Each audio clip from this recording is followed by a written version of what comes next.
台湾有一寡流浪代理教师伫合约结束了后，就要继续去找头路。也若因进前做代理教师的年资甲经验，其实目前踮一寡县市，也无通像一般教师同款，甲入去变做是讲薪水的条件。有代理教师是认为这违反平等原则，要求释宪。今仔日是总算伫宪法法庭来举办辩论庭。有采集跟没采集，以今年累积到今年的年资，一个月薪大约差6000多元。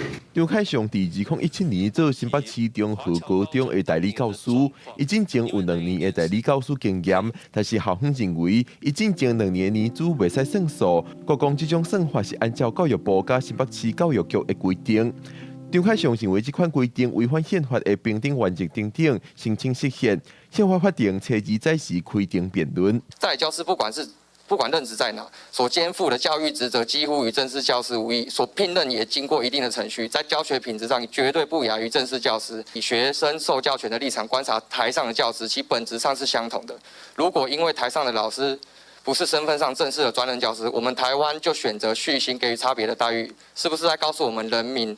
他们所受的教育是有品质上的差异。申请人表示，目前代理教师的年资敢通累积，要看各地方政府的规定。地主讲一个代理教师的薪水伫无共县市，会有无共的算法甲结果。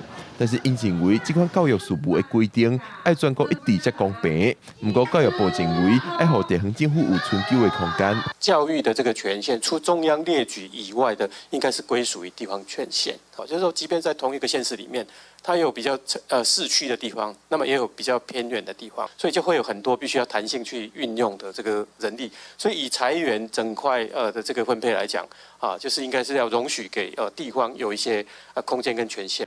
教育部表示，教育经费要看各地区甲各地方政府的财务状况做无共的拍算，而且按照教师法这个法条，代理教师甲专任教师的权利义务拢无共，所以并无违反平等原则。但是申请人指出，实务上代理教师就参正式教师同款，需要担教育责任，也要负责行政事务等等。较课内容参正式教师相同，应该平等对待。记者郭文林、尤凯台北报道。